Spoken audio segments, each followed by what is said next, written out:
Hello and welcome back to Precalculus1. A little bit late, but those of you that were on the stream at 6 know why.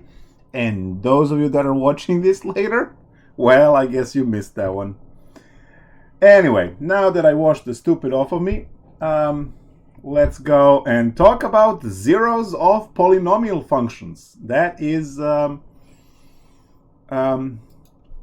interesting topic, because polynomials tend to be one of the nastiest functions to find zeros. What are zeros? So if you have a function of some kind cross x-axis right there, this value is called a root, or it's also called a zero. It's also called a solution. Now, it should be obvious why is it called solution, right? It's called because whatever this function f of x is, it's a solution of the equation f of x equals 0. It's called a zero because it's x0, 0. And it's called a root because, I guess, I don't know, plant gets to have roots starting there, right, for the rest of the plant. That's perfect. Look at that.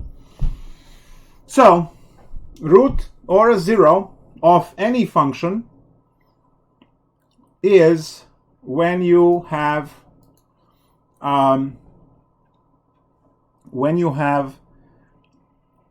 function or a graph cross x-axis. So we know if you have, let's say, a linear line, say this is y equals negative 3/2 x plus 2. Let's say that's the equation. To find this root, you just say, well, that happens when y is equal to 0, right? So you have negative 3/2 x plus 2 equal to 0. Take away 2 on both sides, and then multiply by negative 2/3 on both sides, and we get x equals 4/3. Why is this wrong? Oh, needs to be a positive slope. There we go. Needs to be positive. There we go. Because it's a positive slope, this slope is m larger than 0, right? Because it's rising to the right. So when I multiply both sides by 2/3 to cancel the fraction, x becomes negative 4/3. So this would be negative 4/3. So you know how to find root for a function. Now, for what we learned last class is that if your polynomial is given to you in a factored form, you can use what we call zero product rule to calculate each one of the roots. So polynomials, let's go and say factored polynomials.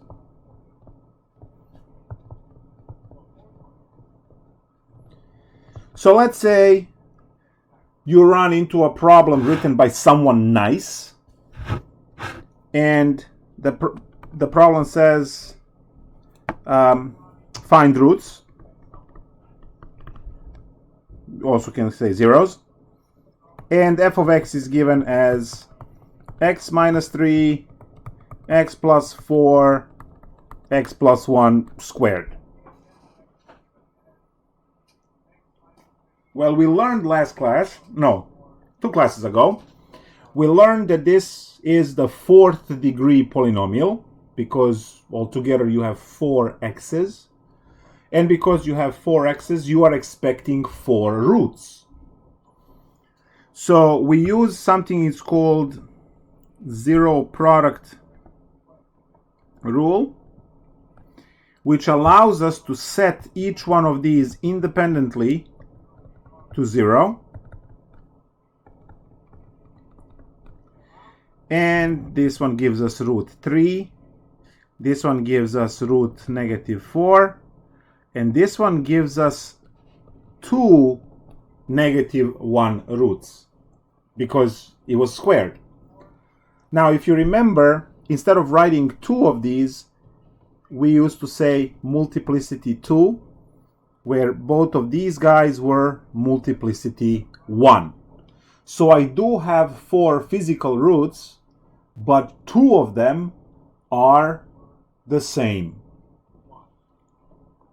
So 4th degree equation, 4 roots, 5th degree equation, 5 roots, and so on. So here in blood, number of roots equals degree of the polynomial. Number of roots equals degree of the polynomial. So that's what we have. And you already know how to solve those that are factored. Now, say you have an example like this. F of x equals 3x squared plus 3. Actually, 3x cubed plus 3x.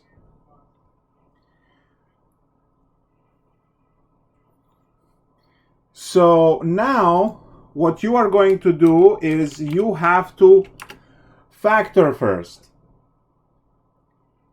And once you factor, you have to set each of those factors to 0. So we kick out 3x. We're left with x squared plus 1. We set that equal to 0. Now we have 3x equal to 0 and x squared plus 1 equal to 0. We used zero product rule to set each of the factors equal to 0. So now we have x equals 0 with multiplicity 1, because it was a single x, right? If there was x squared equal to 0, then it would be multiplicity 2. If it was x cubed, it would be multiplicity 3. Since it was a single x, right, then it's multiplicity 1. Now look at the other one. Sheesh. X squared equals -1, square root both sides, and when you square root both sides you have to put plus minus, so we are getting x equals plus minus square root of -1, and that is plus minus I. We are getting 2 roots, and those are the 2 complex roots we mentioned that we could get for the total of how many roots? For a total of 3 roots. Root number 1, root number 2, root number 3. 1, 2, 3 roots. They are matching the number of roots, they're matching the degree of the polynomial, which is what this statement here was saying. Right? So the number of roots always has to match the order of the polynomial. Let's see.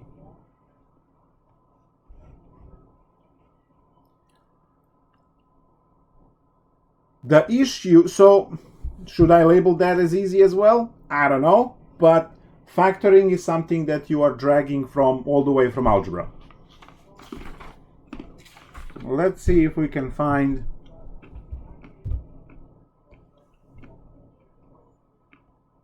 they don't even give problems for this. in the book. They say, yeah, you can factor. They only give you the problems for what we call rational zero theorem. All right, let's learn the new stuff.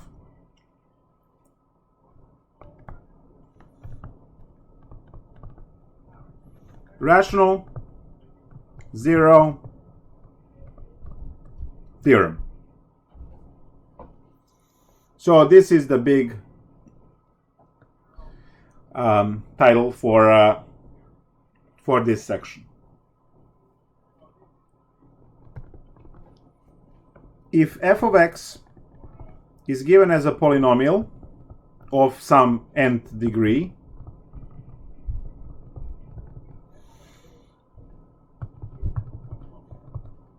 and eventually it works out all the way down to a constant.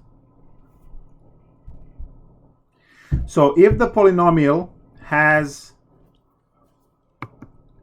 my pen is skipping, there we go, has integer coefficients,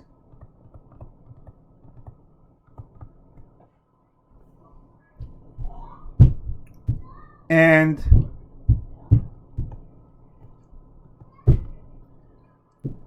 P over Q is rational zero of f,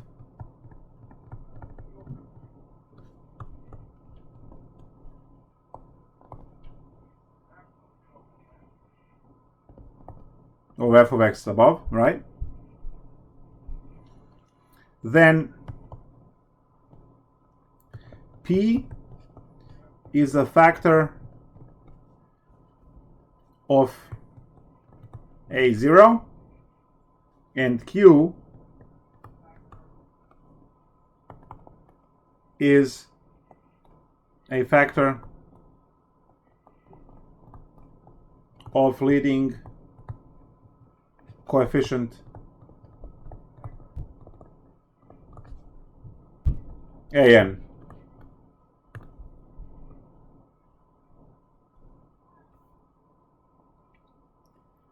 So the kind of a formula, we are going to take a look at the way this is used.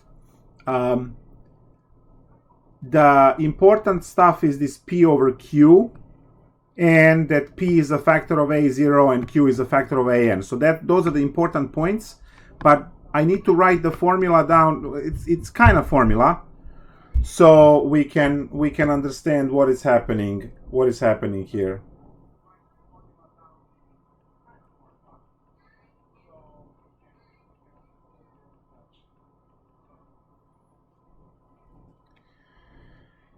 So possible rational zeros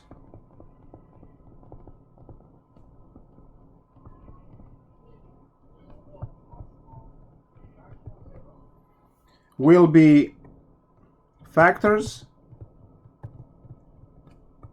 of a0 divided by factors of an. So those are the ones.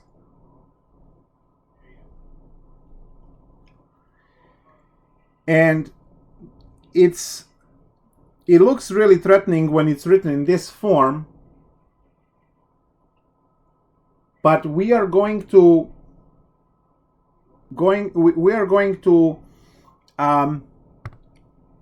take a look at an example, and it will be really clear on how to use this. So let's say you want to find rational zeros of negative x to the 4 plus 3x squared plus 4, right?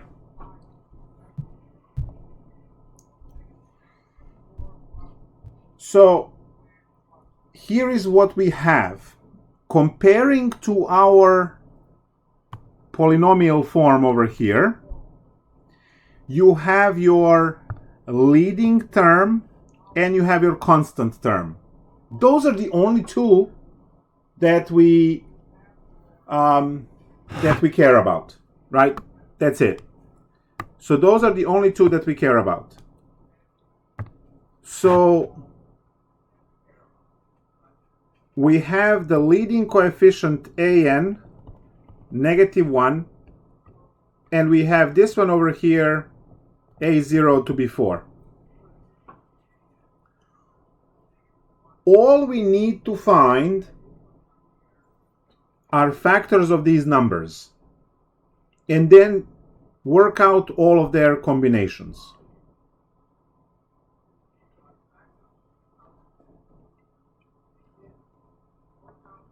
So what do we have? Well, factors of 1 are just 1 and -1. So let's write, by the way, possible rational zeros we call prs. Okay, we'll be calling that prs. Good luck rolling your r's.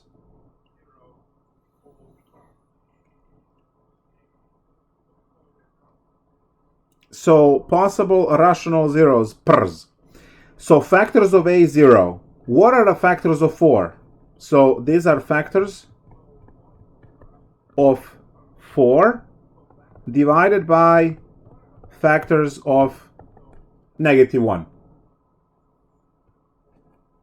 So prs, right, are plus -1, plus -2, plus -4.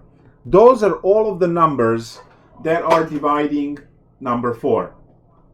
In denominator, only positive and -1 divide into -1. Now, when you divide all of these, you get plus -1, plus -2, plus -4. So what we are hoping with this method is that with these 6 numbers, at least 1 or 2 of these, or maybe even all 4, right, will be a zero of the polynomial up there. And you can test that using long division, synthetic division, or the remainder theorem. You are looking for remainder 0 because factor theorem from last class told us that when we divide by the factor which has a root in it, the remainder is 0. So we can just plow through this by figuring out f of 1, and if we get a 0, we have a root. If it's not a 0, we throw it away, check the next one. So -1 to the 4th plus 3 times 1 squared plus 4. This is going to be -1 plus 3 plus 4, which is equal to 6, different than 0. So throw it away. F of -1. -1 to the 4th plus 3 times -1 squared plus 4 will give us exactly the same result. So we are throwing away all of these. Next one, +2. You have to check all of them. Sometimes this list is going to have 16 numbers. You just go one by one until you hit the root. Hit the jackpot, right? So -2 to the 4th plus 3 times 2 squared plus 4 is equal to. Now be careful how you compute this because it's a difference, right? These are different things. Be very careful how you're computing that. So this is -16 plus 12 plus 4, and there is our big fat 0 right there. Yes! So I'll write it in blood. So x equals 2 is a root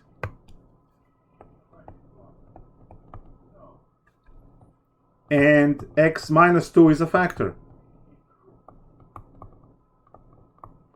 Hey, we found one. We still have three numbers to check: -2, +4, and -4. So we keep going.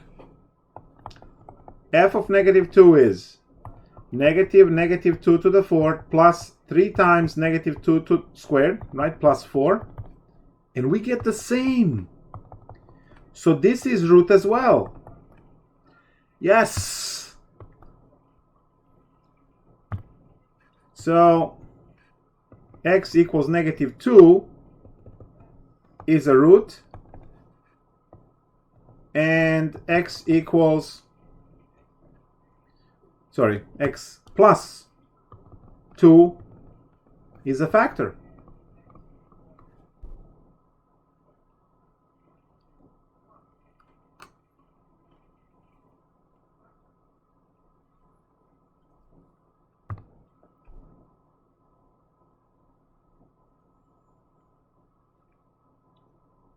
So that's the one. Now, do we really need to check the other two? We can, because it's easy. But the last two we might find through long division, or we can find through well, long division would be, but let's check, because it would be easier if these ended up being what we need them to be. -4 to the 4th plus 3 times 4 cubed plus 4. Now 4 to the 4th, that's 16 squared, -256, I hope. Plus 4 cubed is 64 times 3, 180, 192, and then plus 4. Yeah, not 0. And because this happens to be symmetric function, I know that -4 will not work as well. It's going to give us the same answer.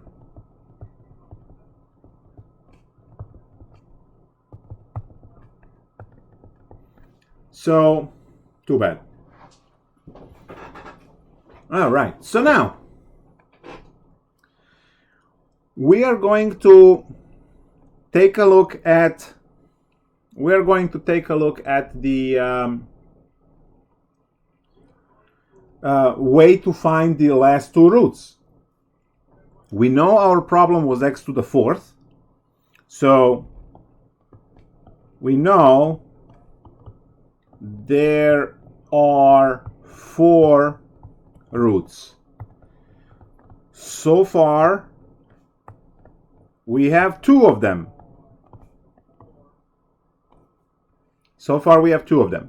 We have x equals -2 and x equals +2. So what we can do is we can use these roots to do synthetic division. That will be fastest, to reduce this 4th degree polynomial down to a quadratic, and then use quadratic formula or whatever. So we are going to go and do the synthetic division. So -2 goes in a box. That's where the root goes. And then we write coefficients. We have -1 for the 4th degree, 0 for the cube, 3 for the squared, 0 for linear x, and 4.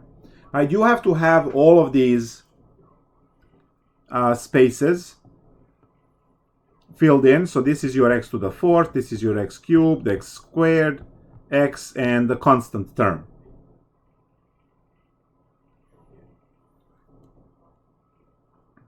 Oh, now I see that in the chat Andy is saying that these are supposed to be squares. that would just make it worse, actually. 4 squared is 16 times 3 is 48, so it's still not going to work, even though, yes, you're right, it was not supposed to be cubed, it was supposed to be squared.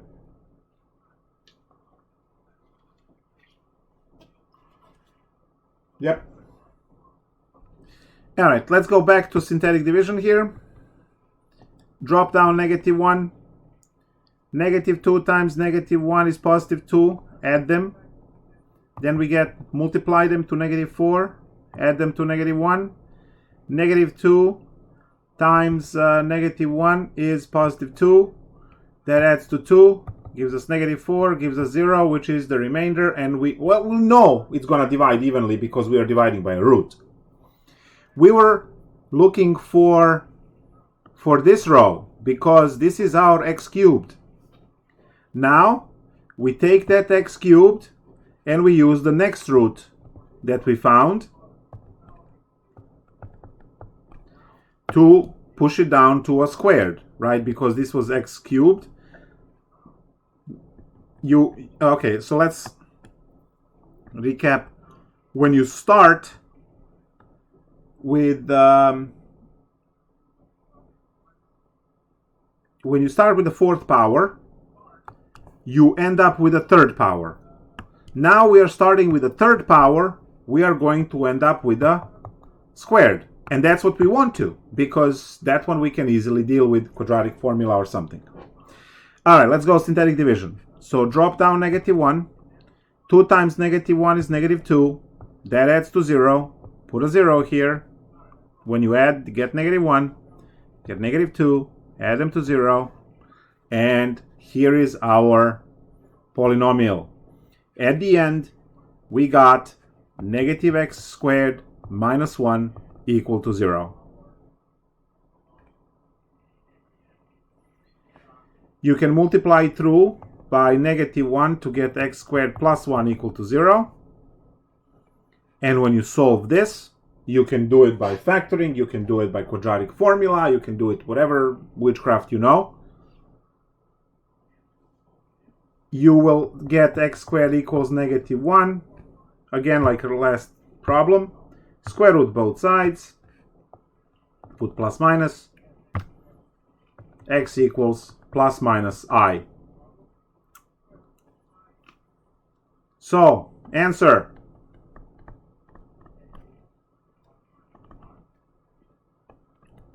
Four roots.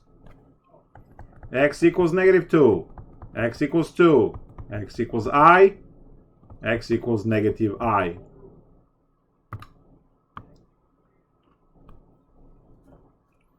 This is what we are learning in this section. A way to find roots of polynomials which you cannot factor. And we use rational zero, right? Possible rational zero theorem.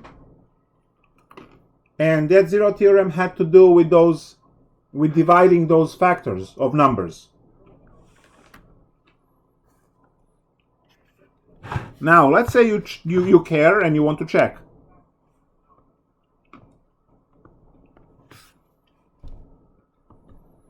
You will take all of the factors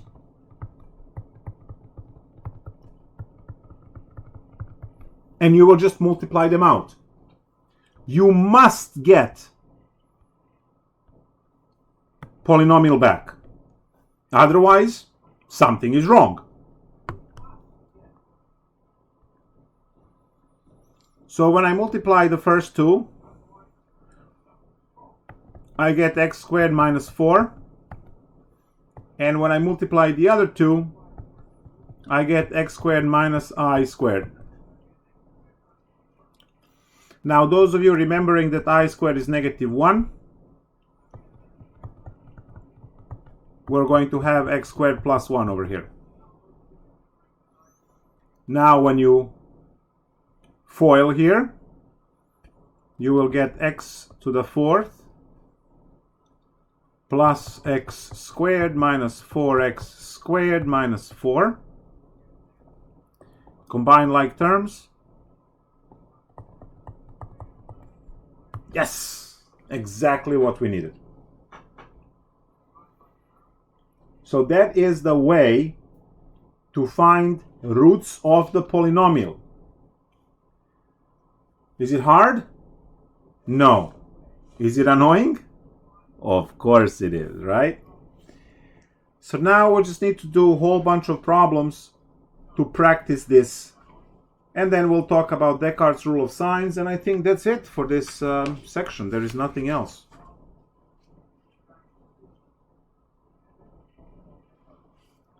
So let's talk about different, let's figure out different example. How about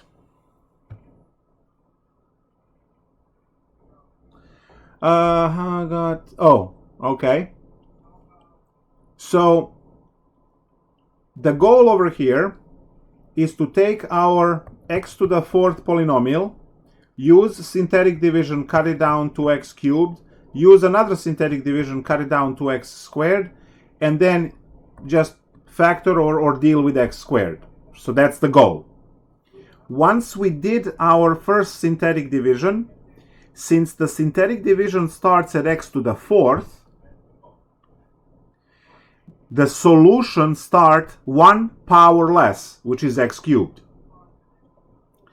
So when I start now, because this line is x cubed line, which I just copied here, that's what this arrow is for, I took the same -1, 2, -1, 2, and that's x cubed. When I do the synthetic division, the exponent here will be x squared. So I have -1x squared plus 0x minus 1. Well, I didn't write 0x. There is a 0x term in the middle, but we don't write it. So this result of this synthetic division here is the polynomial which we solved to get the complex roots. Now we're going to do all of this again from scratch for different problem, and we're going to do probably 2 or 3 examples of this. Let's take a look at another example. Say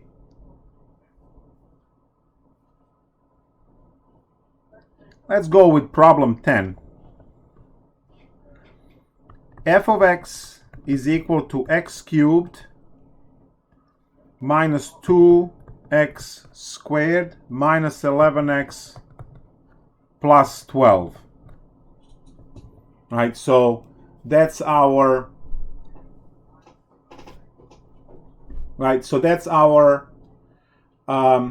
problem. Now we are going to again say that an is equal to 1 and a0 is equal to 12. So we always have to find which one of these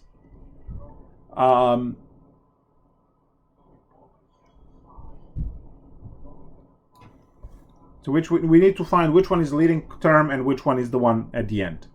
Now we find PERS, right? PERS, which is abbreviation for possible rational zeros. Now, possible rational zeros are always factors of the constant term, which is that one. So what are the factors of 12? Well, let's write it one more time. Factors of 12 divided by factors of 1.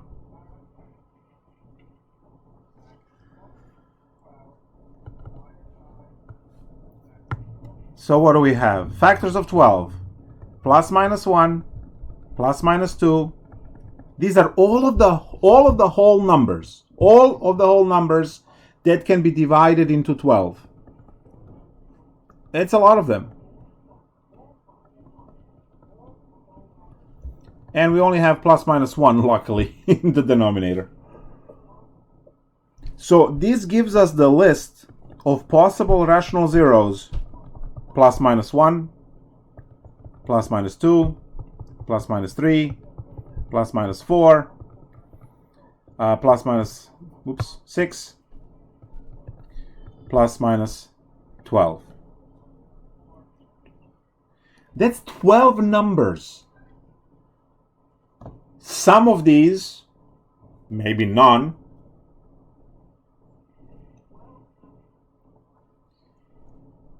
So we are going to see what we are going to do now with this calculation. We go and say, let's check f of 1. Remember, we are looking for 0. If it's a 0, if we get a 0 at the end, then we have rational 0, right? We found one of the roots. So we plug in 1. That's 1 cubed minus 2 times 1 squared minus 11 times 1 plus 12. That's 1 minus 2 minus 11 plus 12. That's going to be 13 minus 13. Whoa! Got it on the first shot. X equals 1 is a root. Holy nightmare, that was easy. We got lucky. Is a factor.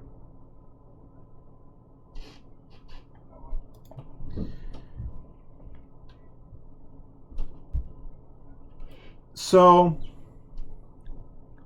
what are we going to do now? Well, we found the root, and this is a cubic problem. Because it's a cubic problem, we can just quickly do the synthetic division, reduce it down to a squared problem, and just use the quadratic formula. So, yay, right?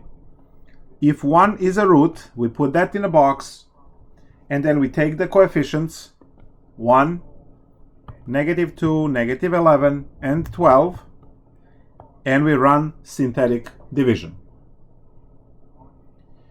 We go, drop 1 down. 1 times 1 is 1. Then when you add, you get negative 1. Then 1 times negative 1 is negative 1. When you add down the column, you get negative 12. 1 times negative 12 is negative 12. When you add them together, you get a 0, which is no remainder. We knew that. Guys, this 0 here is that 0 there, right? No remainder. Now remember, we started with the x cubed. Our answer is going to be x squared. So what's my polynomial? It's x squared minus x minus 12 equal to 0. And you go and check if you can factor this. Well, x minus 4 and x plus 3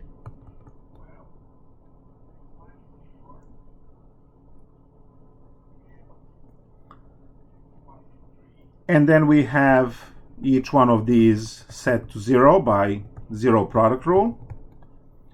X is 4 and x is negative 3. Please note that both of these are rational zeros and they are on the list. See? They are also on the list. We would eventually get them. So, answer? We have 3 roots. X equals 1, x equals 4, x equals negative 3. If you want to check, go ahead and multiply all of these values and you will have the answer.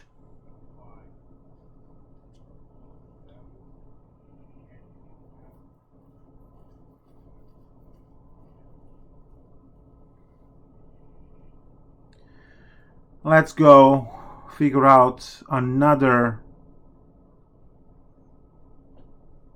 exercise. Let's go with 20 because it looks disgusting enough, I guess. X cubed minus 5x squared plus 17x minus 13 equal to 0. Find the roots, or zeros, whatever. Same word. Okay, we know the drill by now.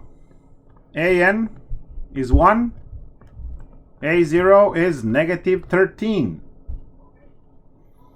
We are going to find terms which are factors of negative 13 divided by factors of 1.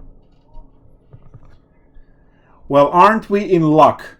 13 is a prime number, so it's divisible only by 1 and itself. So factors of 13 are plus minus 1 and plus minus 13. Divided by plus minus 1, our list, only 4 numbers on the list. That's amazing. Only 4 numbers on the list. So woohoo. Let's go and test them. So f of 1 cubed minus 5 times 1 squared plus 17 times 1 minus 13. Is this 0? We have 1 minus 5 plus 17 minus 13. This gives me negative 4. This gives me positive 4. We got it. So x equals 1 is a root. And x minus 1 is a factor.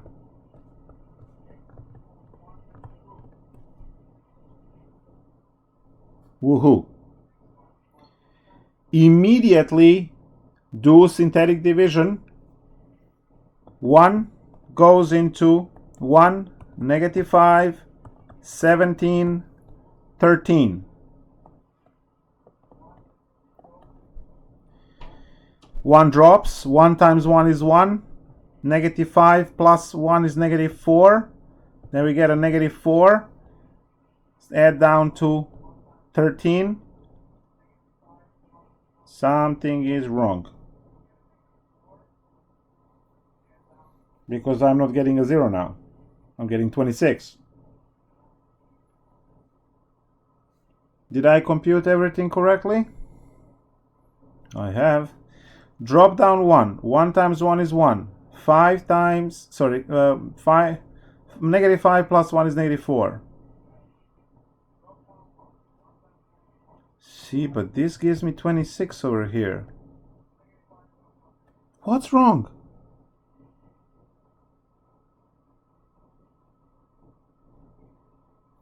Oh, thank you. It's a negative 13 on the problem. Yes. Negative 13. Very important to bring the correct sign with your number. Well, thank you. You fixed this. Thank you. Thank you, chat. Thank you, chat. So it does add to 0. For a moment, I thought I broke mathematics. Cool. So we started with x cubed. That's going to give us x squared here. So we have x squared minus 4x plus 13 equals 0. Now that we can't factor. So this is where the x squared... Yes, I was just testing to see if you guys are paying attention. Very, very good. Yes, you were right. Y'all did well. All right, cool. So what I have now is something I cannot factor because 13. So let's use the quadratic formula witchcraft. Those of you not remembering negative b plus minus b squared minus 4ac divided by 2a, you better start remembering it now because you will be using it. Negative b, so my a is 1, b is negative 4, and c is 13. Well, negative b, that's negative 4, so that's a positive 4. So roots are 4 plus minus square root of b squared is 16 minus 4ac. That's 4 times 13 divided by 2a, which is just 2 times 1. Do we all see that this is going to be complex again? I hope you do. 4 plus minus square root of 16 minus 52 divided by 2. 4 times 13 is 52. And now I have 16 minus 52 to deal with. So 50 minus, or you can steal 1 for a 6, right? So you will get 36 there. It's a negative 36 under the radical. That square root is 6i. So roots are 4 plus minus 6i over 2.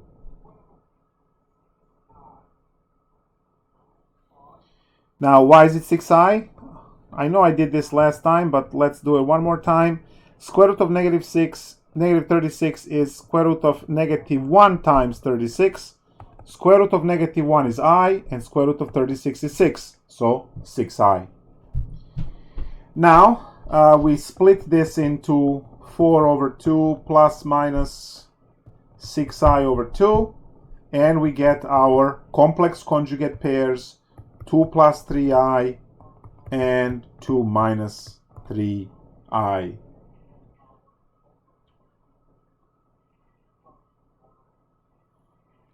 So we are going to do, what are we going to do now? Now we're just going to list, so our answer, right? We're going to list the roots.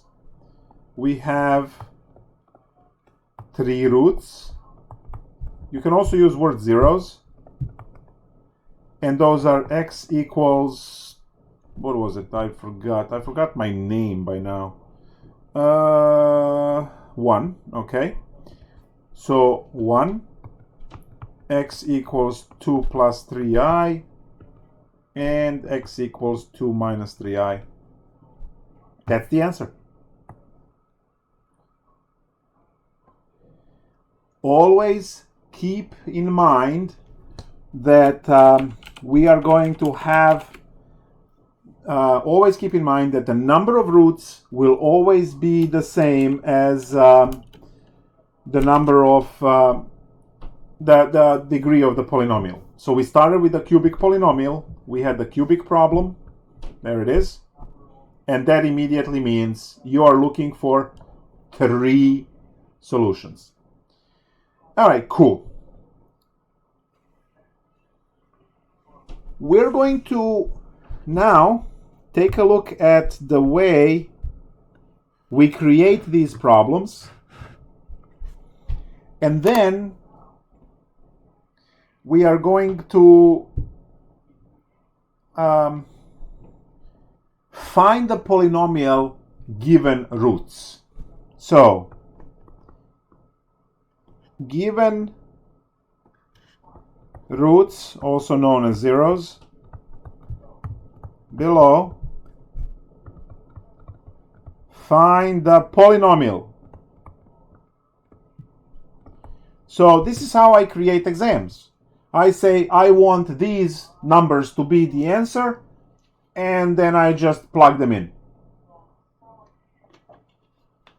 Now, we are also going to need additional piece of information to solve this problem. So let's see problem number, let's go with 26. I mean, we don't have to go insane. So zeros are given as 4 and 2i. And we also have this additional piece of information, which I hope you will pay attention how it's used, because it's usual massacre on the exam, because you don't know what to do with that negative 50 and stuff. Okay. So There is a delay on a stream, so I'll have to wait for a prolonged period of time. Like, I think delays 30 seconds or so. So I would like you guys to type in a chat, how many zeros do I have in this problem? And what is the order of the problem? Meaning the degree of the problem. What kind of the degree we're going to have at the end? This is going to be x squared, x cubed, x to the fourth, x to the fifth.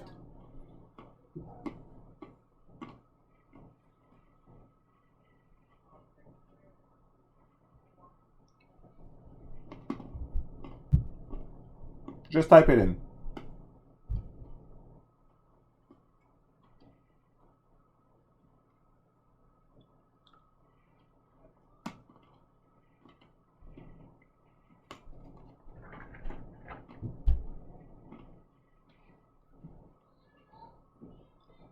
Let's have at least 3 or 4 of you.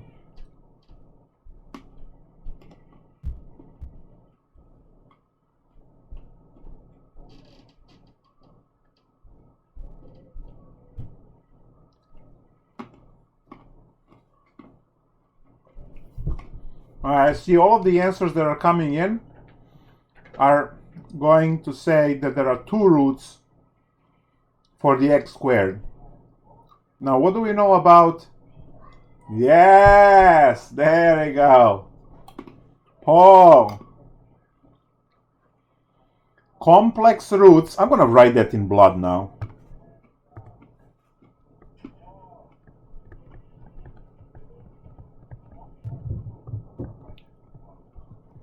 Always come in pairs. Complex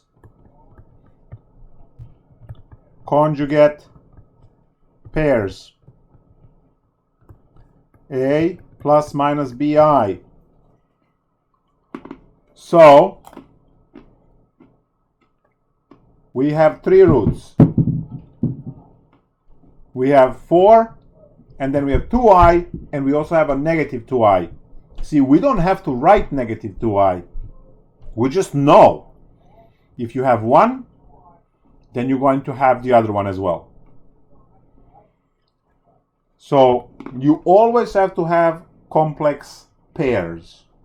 So this is going to be, as Paul said, x cubed problem. All right. So zeros or roots are x equals 4, which gives us x minus 4 as a factor. X equals 2i, which gives us x minus 2i. And x equals minus 2i, which gives us x plus 2i as factors. Corresponding factors. There we go. So all I need to do is to multiply these. Now, leave some space in front. X minus 4, x minus 2i, x plus 2i, and here is something that we did not talk about before. I'll put this a in front. Now, that a we'll have to deal with later.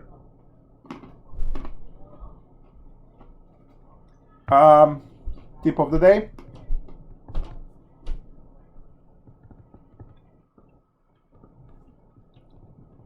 If you have complex factors, multiply those first.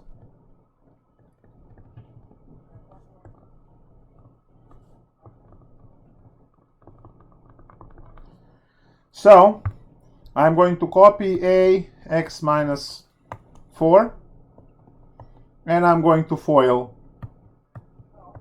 this stuff.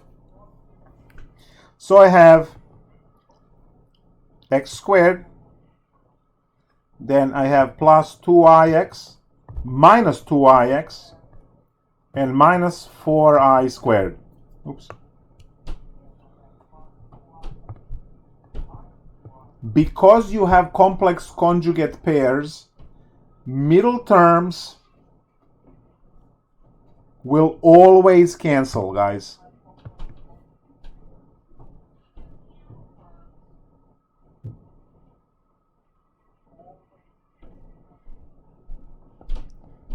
And a minus 4 x squared minus 4i squared.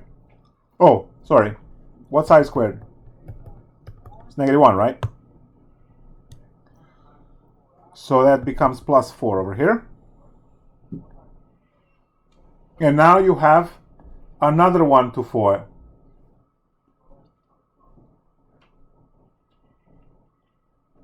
So a x cubed plus 4x minus 4x squared minus 16.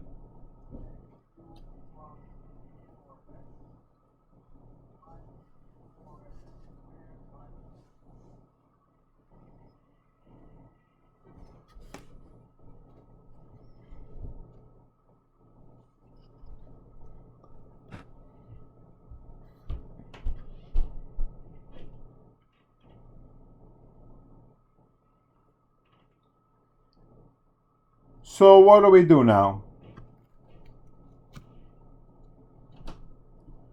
We say, well, first we put this in the descending order of exponents. And this is equal to some kind of f of x, right? Well, we are not done yet because we have to figure out this a. See, they gave us a point that the problem needs to go through. They said that when x is -1, f of x needs to be -50. That will give us the value for a, which we might need to multiply for each one of these inside. So, a, we have -1 cubed minus 4 times -1 squared plus 4 times -1 minus 16 equals -50.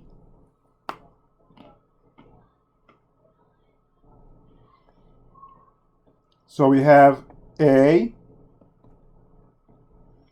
-1 cubed is -1, -1 squared is +1, so minus 4, minus another 4, minus 16 equals -50. A times -25, -50, a equals to 2. So what is our polynomial? It's this here when a is 2. So what do? 2x cubed minus 8x squared plus 8x minus 32.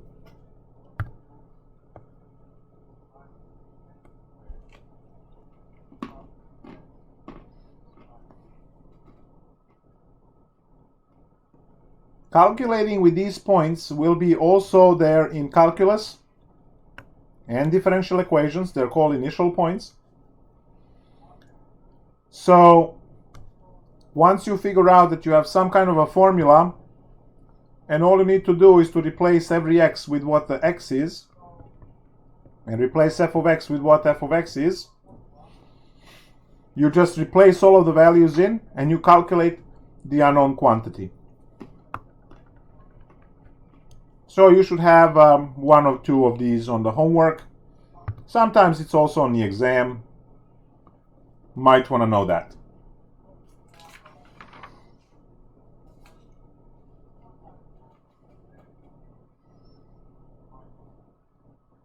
Okay. The only thing that is left for us to talk about in this section is what is called Descartes' rule of signs, And that's one of the rules that is more like a quality of life improvement for us, okay? Some lists could have 16, 18, 20 numbers, right? It's always even because you always have plus minus, right?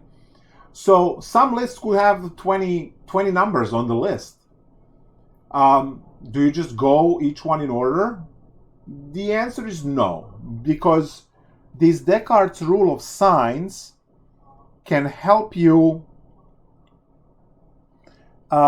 eliminate some numbers. The Descartes' rule of signs, and we don't have to do all of them. We can just, pick and choose, some.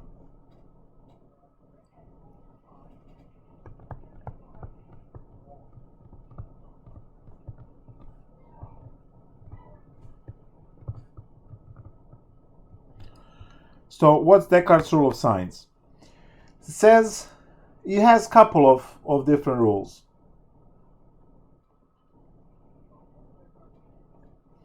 The number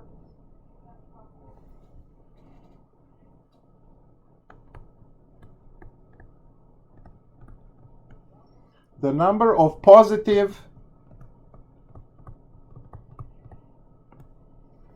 real zeros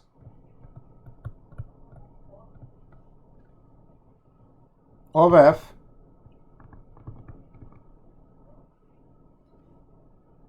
is either A, the same as the number of sign changes,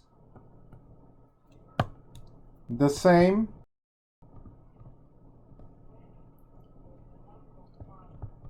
as the number of sign changes, or B, less than the number of sign changes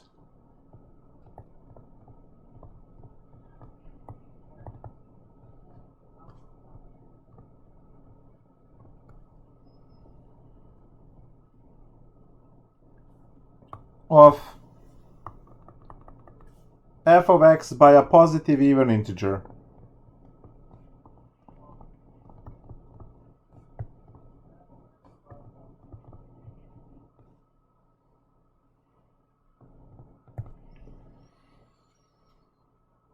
Now, this might sound like something really, really crazy, but hold on.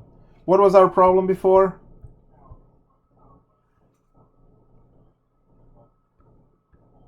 Let's see. Here.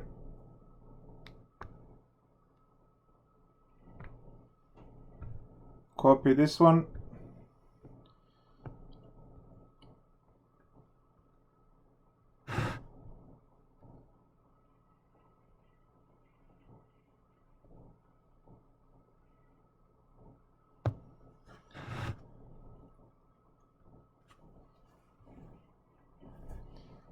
How many sign changes do I have?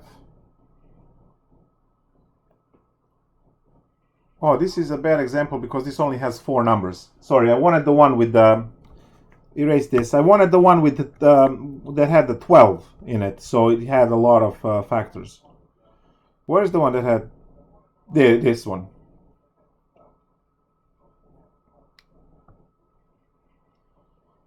This is the one I wanted.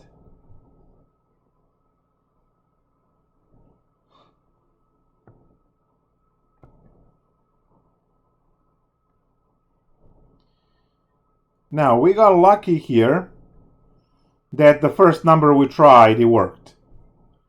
But we had 1, 2, 3, 4, 6, and 12. We had 12 numbers to try. And when you have 12 numbers to try, that's 12 of those polynomial calculations, right? So we would like to kind of trim that down.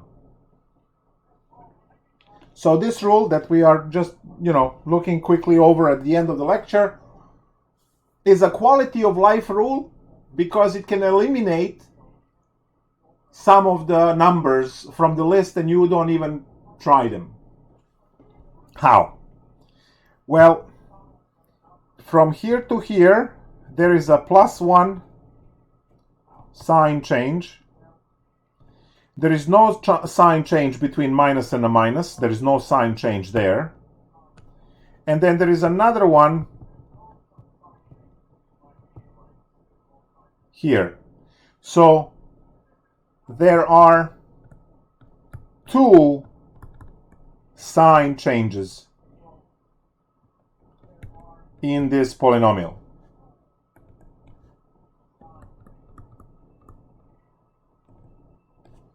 So there are 2 sign changes in this polynomial.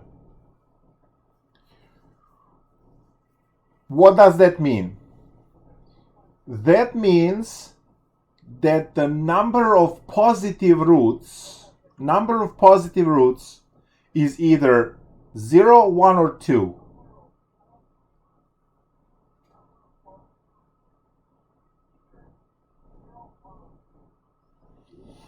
So this over here all says that we can have max of 2 positive roots.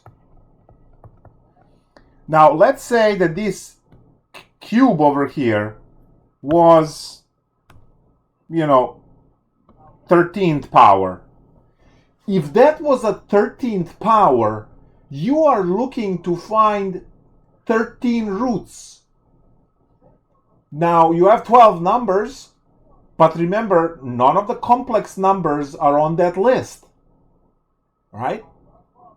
So you can still have, 12 complex numbers and just one real. Out of your 12 numbers, just one real number, right? And rest the complex. That's possibility. So this rule is really helpful when you have a huge list of numbers, right? Let's say you're expecting 13 roots. And you know what happens? Let's say you started testing the 12 numbers, and you tested 1, you tested +2, you tested +3, and they were all roots. Oh, sorry. You tested +1 and +2, and they are all roots. That means that you reached the amount of positive roots that you are allowed to have in this particular example.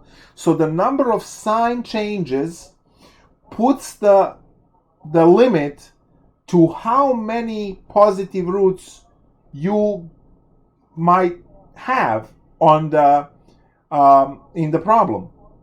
So you have 6 positive numbers, but only 2 out of those 6 are allowed, 2 or less. You can have none of them. You can have 1 or 2 in this question, right?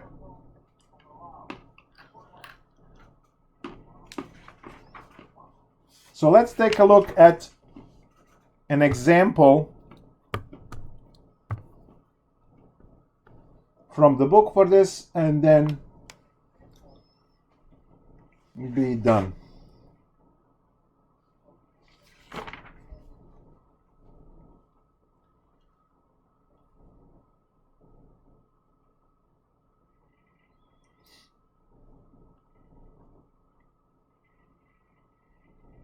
So 47 is going to be our last example for today. We have f of x equals 3x to the 4th minus 11x cubed minus x squared plus 19x, kill me now, plus 6.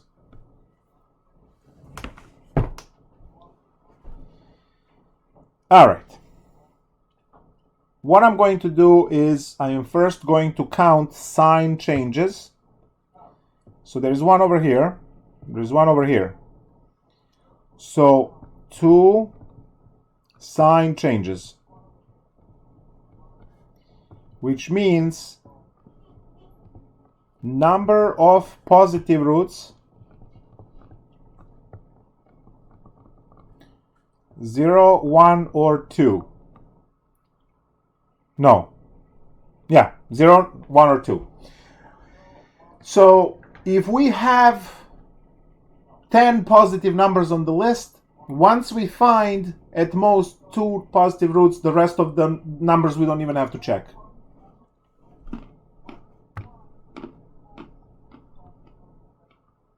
Our AN is 3. Our A0 is 6. So pairs, right? We need a list of possible zeros. That's factors of 6 on top, plus minus 1, plus minus 2, plus minus 3, plus minus 6. These are all of the numbers which divide 6. And in denominator, plus minus 1, plus minus 3.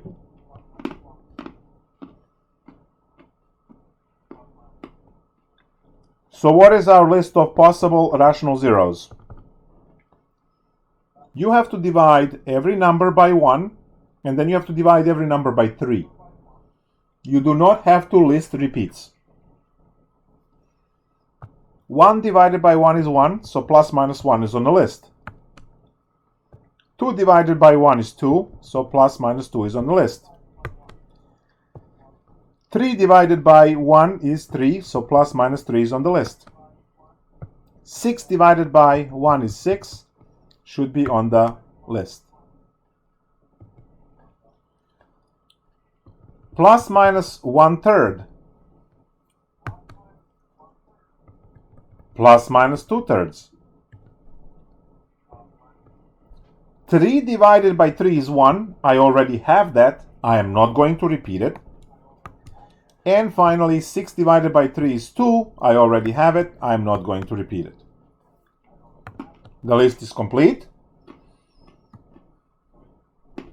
And we have 12 numbers. Now, note that 6 are positive and 6 are negative. I am allowed to have at most 2 positive roots. At most 2.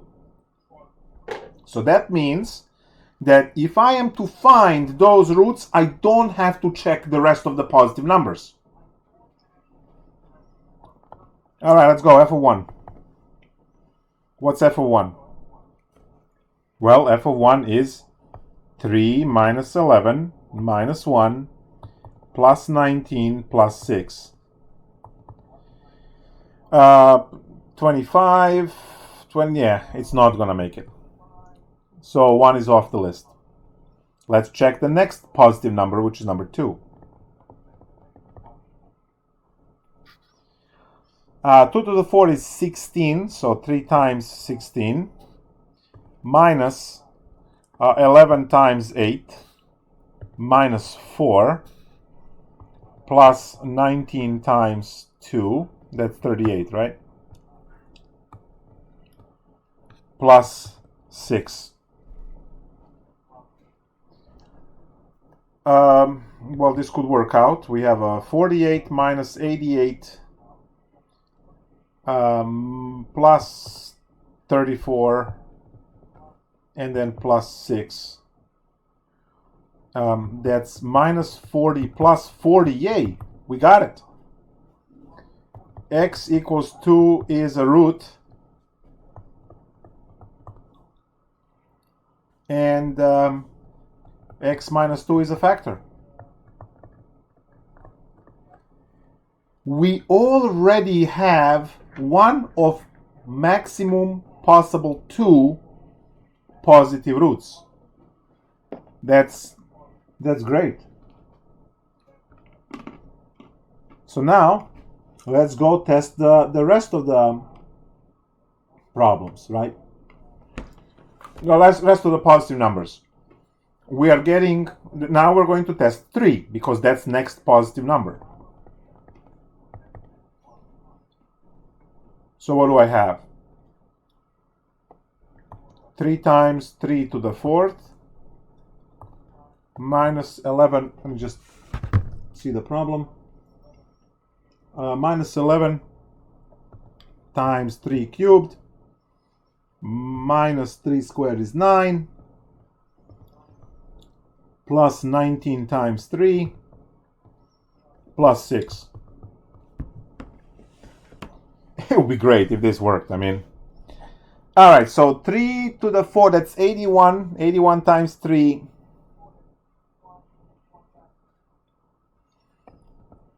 $243 minus 99 minus 9 plus 57 plus 6.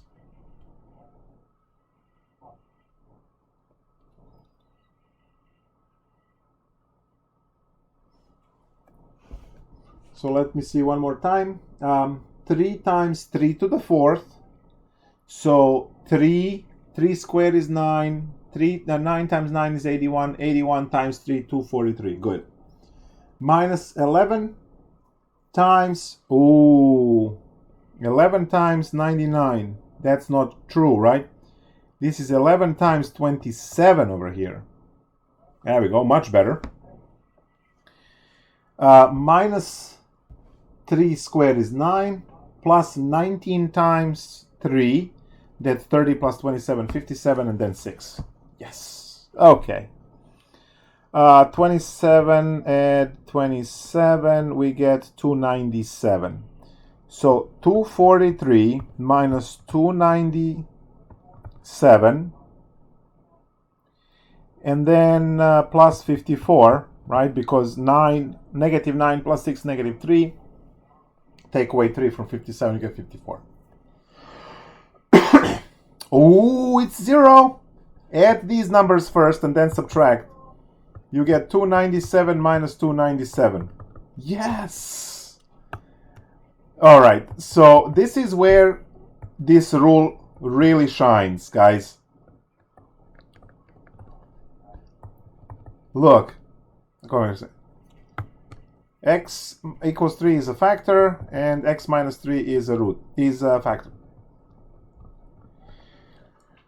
We found 2 positive roots. That means that we cannot have any more.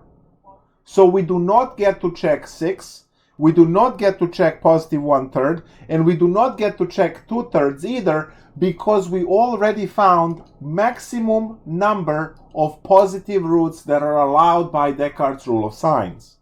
So as I said, it's a quality of life improvement right there. All right, so our problem was to the 4th. Let's use our roots to trim it down to the quadratic and find the last 2 roots and be done with this, right? So our first root is 2. We are going to have our 3, negative 11, negative 1, positive 19, and positive 6. We know that we must get 0 at the end because this is a root, so it will divide evenly. Drop 3 down. 3 times 2 is 6. When you add, we get negative 5. 2 times negative 5 is negative 10. We get negative 11. 2 times negative 11 is negative 22. When you add, it's negative 3. 2 times negative 3 is negative 6. And that adds into a 0. So we reduced our x to the 4th problem down to x cubed problem. Now we take that x cubed problem, which is 3, negative 5, negative 11, and negative 3. And we use the second root, which was 3, to trim it down to a quadratic. So, put down 3. 3 times 3 is 9. When we add these two, we get a 4. 3 times 4 is 12. 12 minus, negative 11 plus 12, or 12 minus 11 is 1. 3 times 1 is 3. And when you add them, it has to add into a 0. So we found now our quadratic polynomial. Remember, you started with x cubed, so you're ending with x squared. So 3x squared plus 4x plus 1 equals 0. And now we unleash quadratic and we're done. So negative b plus minus square root of b squared minus 4ac, 4ac, much better, divided by 2a. That's negative 4 plus minus square root of 16 minus 12 divided by 6. That's negative 4 plus minus 16 minus 12 is, very good, square root of 4 is 2 divided by 6. And we have our two solutions. Negative 4 plus 2 over 6, which is negative 2 over 6, which is negative 1/3. And we have the other one, negative 4 minus 2 over 6, which is negative 6 over 6, which is negative 1. Hey, these are also on the list. We didn't get to check them. If we did, we would find them. So, our problem was x to the 4th. We have 4 roots. X equals 2, x equals 3, x equals negative 1, x equals negative 1/3. And if you want to check this, you know what to do. Write them as factors and just multiply them all together to get the polynomial we started from.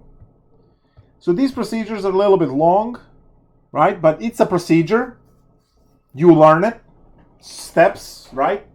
And as I said, just polynomials are annoying like that. It's very difficult to find the roots of polynomial, and these are just how to find roots of polynomial, right, of the higher order when they are nice, right, when they're rational. Imaginary, rational, and all other stuff. I mean, yeah, in some cases it's just absolutely dreadful to figure these things out. And you only have formulas for x squared, x cubed, and x to the 4th. After that, x to the 5 and on, there is no procedure or a formula to find the root. You actually have to resort to numerical methods and calculus procedures like Newton's method to find roots using derivatives and so on. There are ways, it's just that not in this class. And yeah, polynomials get to be that nasty, unfortunately.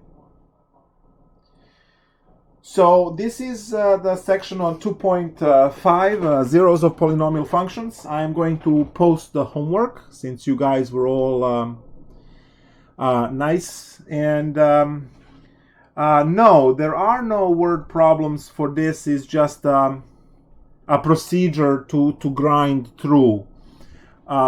We will make up with word problems in section 2.6, which is our last section for chapter 2. We are going to have some word problems there, so you guys can enjoy those. And no word problems here. I am going to open the homework, and next Monday we will be done with chapter 2. So we should be on Monday we will have a discussion in a thread in Canvas.